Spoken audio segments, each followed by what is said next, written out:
It's the moment you've all been waiting for, the post-Thanksgiving wrap-up on This Is Going Well, I Think, with David Cooper. And you guessed it, I'm David Cooper. This is the show where no one's listening, no one cares.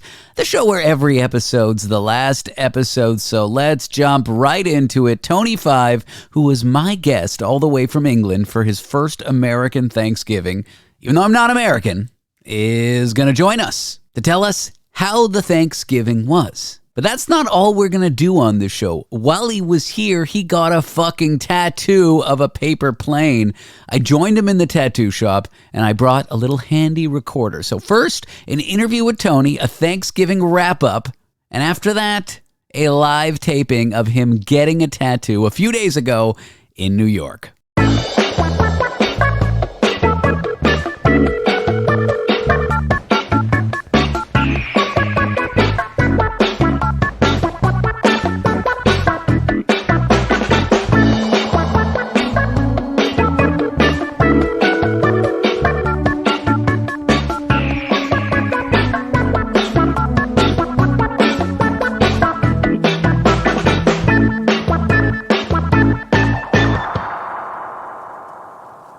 The one, the only, the Tony. Play my fucking theme soon, baby! And now, live from London, England, it's foreign correspondent Tony Five.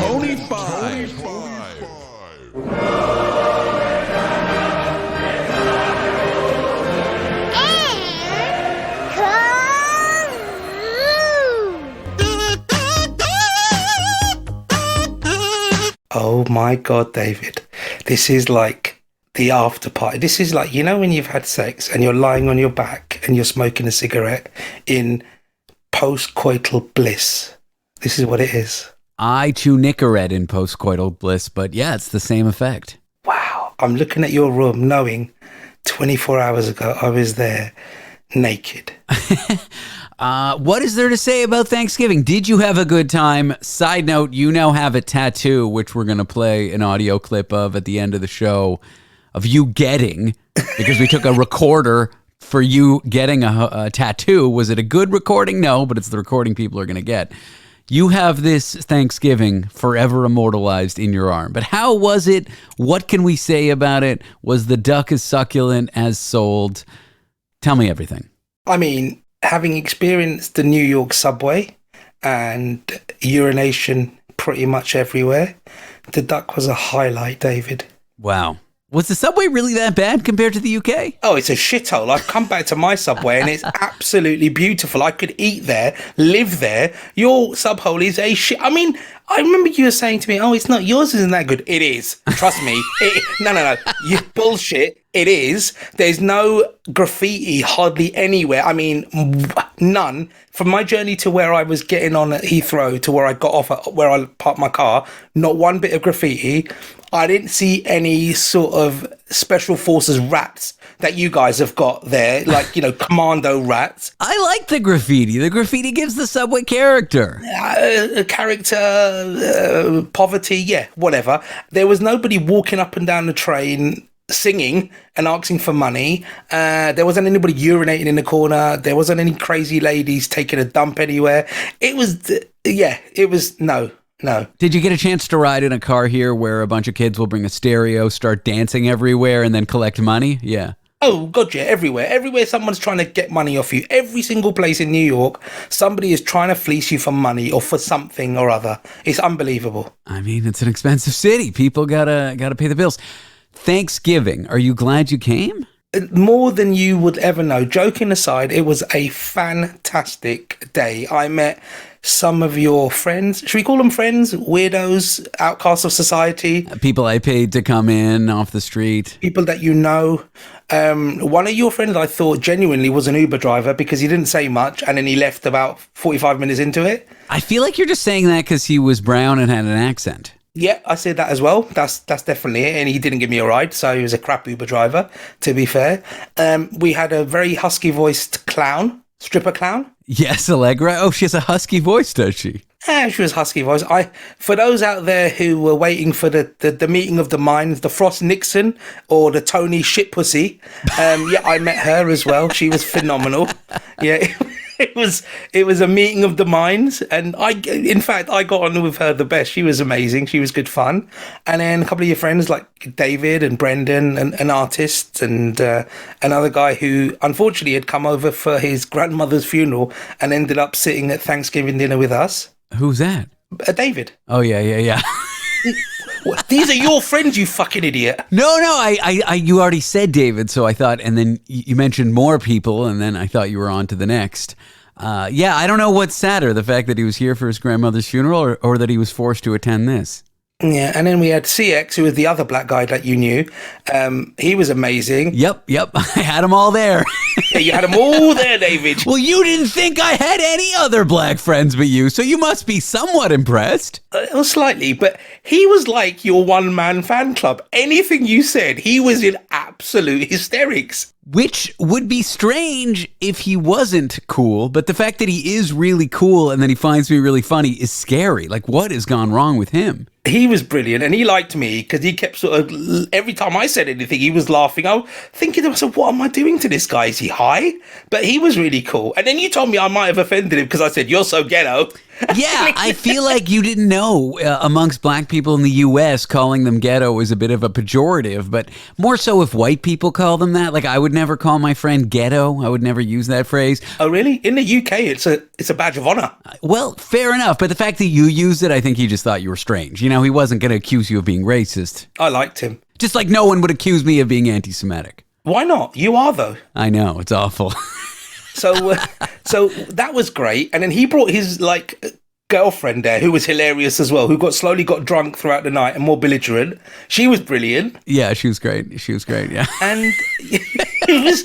But tell me about the food. How was the spread? How was the dinner itself? Is it what you were expecting? Mate, I mean, what I was going to say is you're spoiled on the radio, but seeing as you're not very good on the radio anyway, you're a fantastic cook. You're very, very neurotic. You are panic. No, you say you don't, but you do. You could see yourself like anybody that was trying to help you. No, leave it. I can do this. And then you drop some milk and you freaked out. Oh my God! And don't touch this. No, I can't. I haven't got the space. Oh my God! It was like I literally cried over spilled milk. Yeah, literally crying over spilt milk, and it was cream. Okay, it wasn't literal milk. It was cream. It was heavy cream. But the mash, the greens, the stuffing, the duck was phenomenal. So you'd made, I think, 11 or 12 duck legs, confit duck, which is basically like the Chinese crispy duck, but French.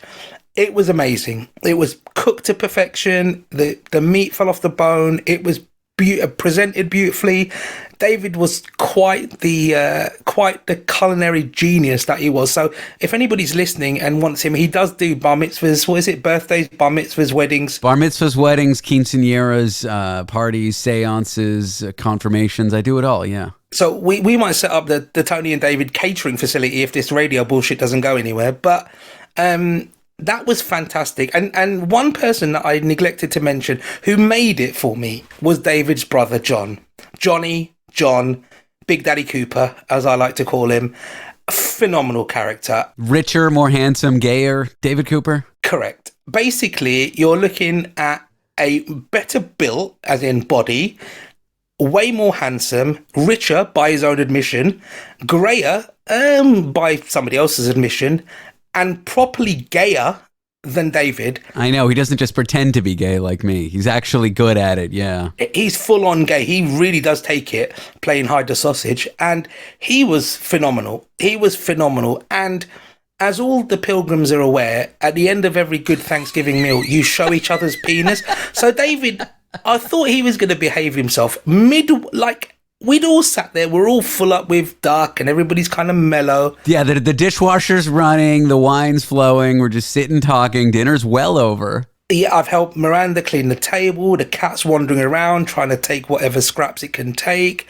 And David, I don't know why you thought it would be pertinent, at the right time, suitable, but you then pulled out a photo of your cock. Well, we were talking about Burning Man and we were talking about nudity, and I was sort of saying, well, everybody here's seen me naked. And you were surprised by that. We went around the table and everyone at the table had seen me naked, except for you. And so I thought, well, I'll show you a picture of me naked. I won't just, I'm not going to strip at the table. I mean, it wasn't a competition. I mean, I didn't put my hand up and go, my turn, my turn. But you then showed it to me on your picture, and you've got quite a small iPhone, and it did look big on a small iPhone. And I was shocked. And then your brother, who you must have this underground competition thing with him, he had to one-up you and showed me an action shot. Yeah, of him banging a dude, basically. Which was just unbelievable. And it crossed my mind, we need to compare these pictures because I'm feeling competitive right now. But then I realized I probably don't want to see a picture of my brother having sex. And I think my brother realized I probably don't want to see a picture of my brother naked. As much as he is gay, I don't think he's into incest. I don't think that's his thing. That's not his thing. I mean, maybe in pornography, it's like, oh, I'm your stepdad, but it's not real. I think in that moment, we're like, oh, shit. And then we drew the boundary and we put the phones away, and I never saw his photo and he never saw mine. Did they have gay stepbrother porn? Because that's really niche. Jewish gay stepbrother porn. I don't think they have Jewish gay stepbrother porn, but of course, I'm sure it's like, whoops, I'm your stepbrother of a different ethnicity who I've never met before. Let's have sex. Yeah, I'm sure there is porn like that. It was surreal. And then I thought, okay, Miranda will be slightly offended. And then she looks at me straight, dead eye. He's got a really symmetrical penis, hasn't he, Tony? I don't know what to say. What are you talking about, Miranda? It's Thanksgiving, Tony. and this was my first virgin breaking of a Thanksgiving. So, yeah, I mean, genuinely was amazing. Thank you very much. We had a great time. Good friends, good duck, and good photos of people's genitals. Yeah, nobody argued, which was nice. You were chilled out. You didn't cause any arguments, which was nice. And I wanted to, but I didn't. You wanted to, but you didn't. And no, we had a great time. And then the day after, I think somebody set your cat on fire. Yeah, that was wild. Were you there for that?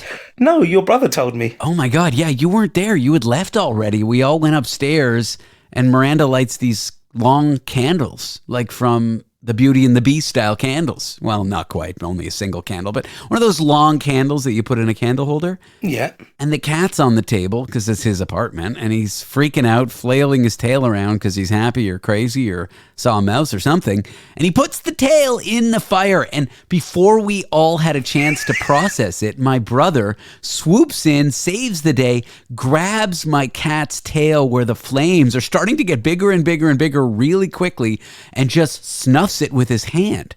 And it was wild. It put it right out, and we all screamed, and by screaming, the cat ran away. I bet. I can't help but think, if he hadn't put it out and we screamed, we'd have a running, burning cat running around the apartment, lighting the curtains on fire. The building's made of wood in many places. It would have burnt down. I know you're a fan of Burning Man, but having a burning cat is literally, that's a little bit over the top. Yeah. But yeah, I know your brother told me that he snapped it out. He slapped the cat out, and it was crazy. But I have seen videos where cats, they just go up, didn't they? Yeah. Yeah. And your cat, I mean, for listeners who don't know, it's basically the cat's apartment, and David and Miranda just happen to live there and pay for everything. Why does this surprise you? That's every cat and every person who owns a cat. That's the relationship. And the cat is such a smart cat. Like, Miranda can high-five the cat, and the cat can do tricks and stuff. And it is a beautiful cat. And I'm not really a cat person. I mean, I would have eaten the cat for Thanksgiving a couple of years back. But yeah, it was fun. It was good. It was great. And then we went out yesterday. We went out like a couple of times. We went to a restaurant. I told the man that he looked like he should ride a horse. And David and Miranda weren't quite sure whether that was an appropriate thing to do to say to a New York waiter. But he did. Dear listener, have you ever met somebody that looks like they can just ride a horse? And this man looked like he could just ride a horse. And I thought I should compliment him and tell him. I think a basic poll of our listeners, they would answer, yes, it is offensive. If we ask them the question, should you tell a waiter at a restaurant who's forced to interact with you, not a friend, someone who you're paying to interact with you, hey, you look like you should ride a horse? It seems like an insult. He took it very well, and he gave us a cuddle on the way out, which was really nice. It was a forced cuddle, but we still got it. I'm still taking that. That's UK for a hug. Give us a cuddle. Yeah, and then I took you to a traditional Jewish deli diner, like not a fancy one, not a hypey one, not a line up around the block because some hip guy said they got great smoked meat. I took you to a real hole-in-the-wall deli. Did you like it? Absolutely. It was great. It was run by Hispanics, the Jewish of the New York community, I guess. and they were great. It was it was great. Shortly after that, we talked to some people on the street, and you got really excited by that. And I don't know if I was depressed about what you said or excited by what you said, but you basically said you don't interact with people on the street and make them laugh in the UK like you did on this trip. And my heart kind of broke a little, because are British people that uptight, or do you just not go to public places where there's people rocking around? Like what? I do, but I guess I found, so we'd met a group of, I think it was a family, really. It was a group of girls and boys, and you started chatting and I started chatting. And I think it wasn't that. What I realised when I was flying back, it was the dynamic between your typical DJ type voice, my ridiculous UK voice. Why do you call me a DJ? I'm a host. I'm an interviewer. I'm a personality. A DJ is a literal disc jockey. I do not play discs, except for when you say, play my theme music, and then I play that. Personality's a push, isn't it, really? Well, it's the title for the job. I'm not making a claim on whether I have personality. So it's like when you call me 75. I just like calling you a DJ. I just find it funny. Fucking enrages me. You were just going up to people left, right in New York and being, he's a famous DJ. I'm like, DJ. What? That assumes I'm a musician. I host a show. I go to nightclubs and spin the fucking record things and pump my fist into the air while things are going and everyone's rolling on drugs. Like, hey, everybody, see that guy with the glasses? He's a famous New York DJ. And David just shrinks into a hovel. It's like when he loses a boner. I hate you. And David must have said something towards the end, and this woman howled with laughter, and I loved it. I walked away. I was so happy that we'd made that little family sort of luck. And I think it was just a dynamic between him taking the piss out of me and me ridiculing you. That's what we're trying to do with this show, and that's what we've always tried to do with this show. Yeah, but then in the UK, it's just an English person being offensive to other English people. Is it that you can't see people listening while you're performing that doesn't give you that? Yeah, I guess because there's no feedback. When the show had like callers in, you'd get a really good feedback loop. It was lovely. It was, or you'd get a really bad one. We'd say the number over and over and over, and no one would call. No one would fucking call. Which was even better, because at least that is feedback. At least we know. No feedback, David, is still feedback. And then we would get these random people who started off suicidal, and we rescued them from the edge. And then towards the end, we made them suicidal again, which was phenomenal. Mm-hmm. So, you know, it was, I still miss those people like Edna. I wonder what they're up to. And, you know, I sometimes do worry. Hopefully, everybody who's listening to the show now who asks for a postcard should have got a postcard. If you still haven't, harass David. His email is djdavid at DJonlymusiciandj.com. Well, the tens of people that you sent postcards to, or the ones of people, they should have got them. Didn't that make you feel like there was a little bit of a feedback loop? Yes, I love that. I love that the fact that people took the time to email you, and I took the time to send them a postcard. And whilst we were in New York, we sat down and had some serious conversations about where we want these things to go, which was really nice. So we'll have a format soon, because this is just bullshit, really. And I think, I like the interaction. So if anybody ever wants to be a no-name guest, which is better than having a guest with no name, then I think it would be kind of cool to talk to you if you fancy talking to me, and having David be the arbitrator of such conversations. That's always good, as long as you have Zoom and a voice. I guess those are the prerequisites that we asked for: an internet connection and a voice, which, so we're not asking for a lot. I think that would be kind of fun. I guess what you're playing to is we're going to have Danny on the show, our producer, later in the week or next week, starting a segment that's going to involve listener or stranger interaction. If anyone wants to partake in that, they can email us, but they'll get more details on this when Danny comes on the show. And the best part about this segment is if Danny can't help us book it and no one volunteers to be on the segment with us, we just take her apart. We're just going to have Danny on the show and harass her about how she couldn't book the show. And she doesn't like being on a show, which is even better. No, she doesn't even like us, but she especially doesn't like being on the show. She doesn't like us. Yeah, so I think that's the plan.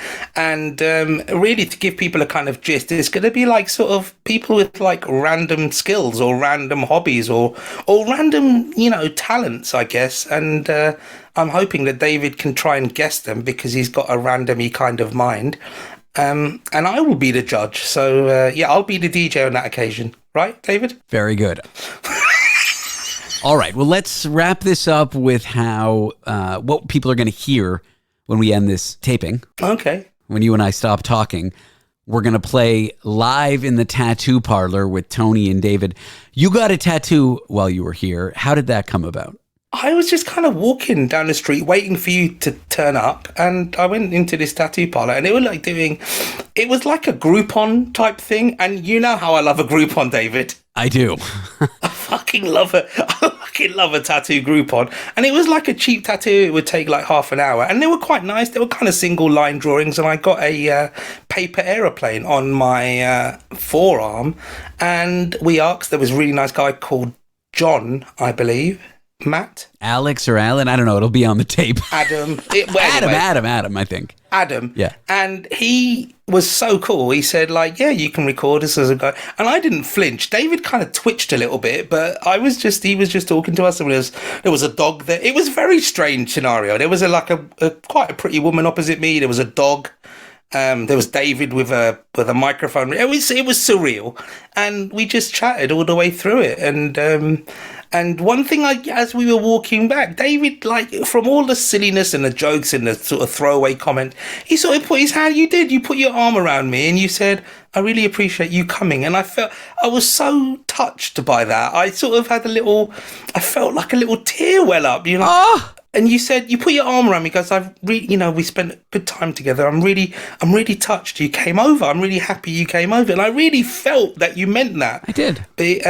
Which was lovely. And then, I got the tube back and packed. And it was a really whistle-stop tour. I mean, it was like 5 days, right? Yeah, and I think I can count on 3 fingers the amount of times we've hung out where we haven't been taping, we haven't been working. So it was good to really get to know you outside of whatever bullshit this is in person. I feel like it was really the first time we got to do that in any length, where it wasn't just us visiting for one day, seeing some sights, having a dinner, and it's over. We just had a lot of time to hang out and be friends, and I enjoyed it, and I am really glad you came.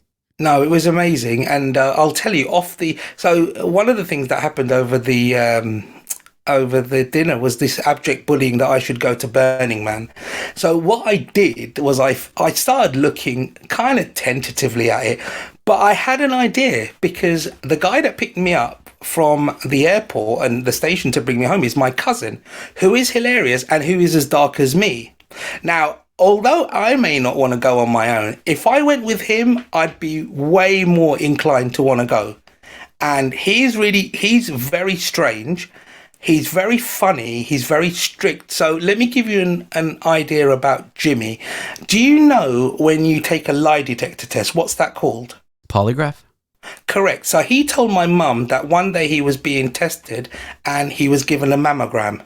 Instead of a polygraph? Correct. Why was he given a polygraph in the first place? Because he thought that they were trying to find out whether he was lying or not. So who's they? Who's they? The NHS. He works for the NHS, and he'd been pulled because he'd been late for something, and he realised that he wasn't late. He goes, "Well, they can give me a mammogram if they want."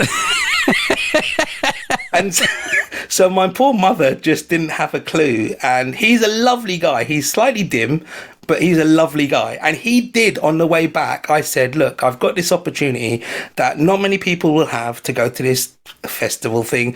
It's not really my thing." He goes, "But I'd go. We should go. This is a great opportunity." And I was like, I didn't think of going with somebody else, but I would be, one, way more comfortable because he was be with me and like we'd be cool together, and 2, he's great at helping out. I mean, he'd do anything, like, because I know it would be on a volunteer basis, so he'd do anything, we'd do anything, and it would be like traveling with him from the UK. And if I died, he knows like my mother's phone number and stuff like that. So it's kind of like that kind of gave me that incentive. Literally in the last hour as we were driving back, I said, "Would you do?" He goes like, "Yeah." So he's the guy every year we go someplace to, and he's never really traveled a lot, but since he got of age, like I've been taking him everywhere. Went to Ireland, went to Romania, anywhere you want to go, we go. And I take him and I try and educate him about stuff because he's not, he's quite closeted. He doesn't really go out much. But I think Burning Man would break him. And just the fact that he would be absolutely ruined there would be enough for me to want to go. He might never get him back. No, like, like when people go to like Bangkok and they're lost there forever, Bangkok has him now. It would be like Burning Man has him now. And then twice in the conversation, he called it Golden Man. So that's how good he is. He goes, yeah, I want to go to Golden Man. So I was like, okay. So, yeah. Okay, well, we'll try to get you both set up. I think, you don't have to commit this second, although I think you should, but we'll nail down the date and whether you can do it closer to it, and we'll see if he can come too, and we'll figure it all out. Yeah, we'll try and do something and we'll work out. Both of us haven't got like loads of disposable income like your brother has. We didn't even mention that fucking Daddy Warburgs. But after that, I mean, it would be kind of nice to come with someone. And I you know what? It just freaks me out. And then seeing the people who are at your party who are all burners, they just made me laugh even more. I mean, it was just an absolute hilarious dinner. And those are the sane ones that I'm willing to be friends with. Correct. I mean, one of the people you mentioned, I won't mention them now, you said they'd done you a favour but by not being high for your Thanksgiving. I mean, what a great gift for the pilgrims. Yeah. I'll come to your party, David, and I won't be high.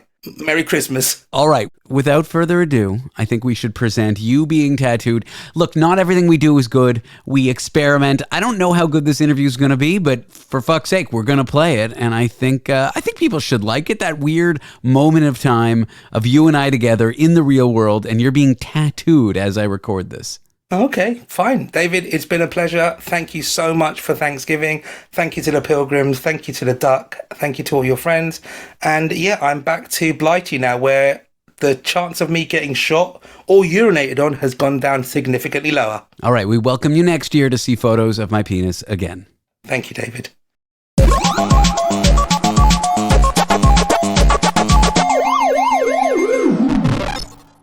Do you mind?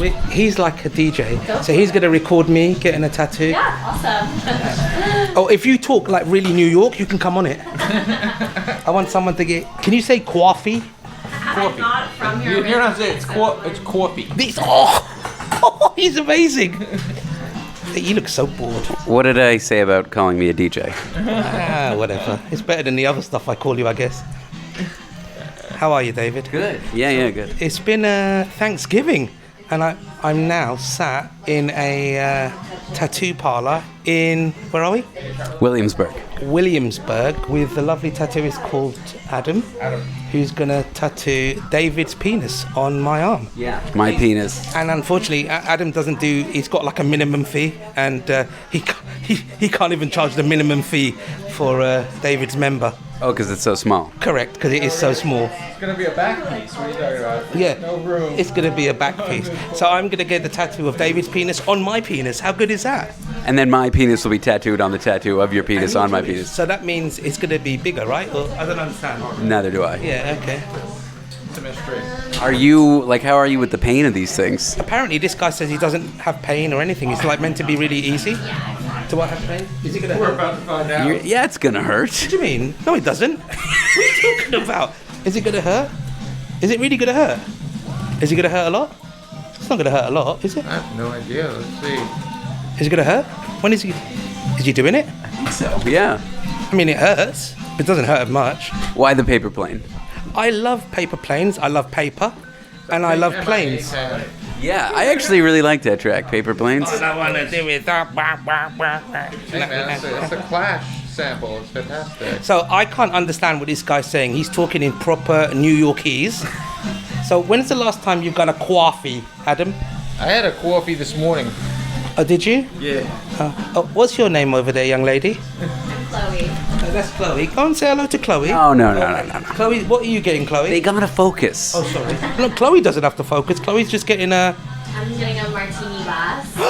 Do you like martinis? I do like martinis. The and my dog's dog name is is Martini. Martini. The dog's name is Martini. Exactly. So just for everybody who might be listening, the dog's name is Martini.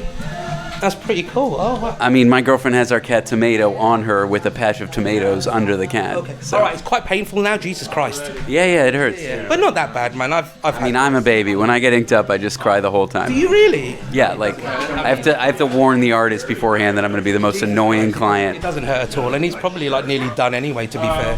The area where my forearm joins my upper arm, Yeah. to me that was the most painful part. There are some areas that are Call that the ditch. The ditch, yeah. I could not handle the ditch. Are there Yeah. some areas that hurt way more than others? Yeah, and the ditch is one of them.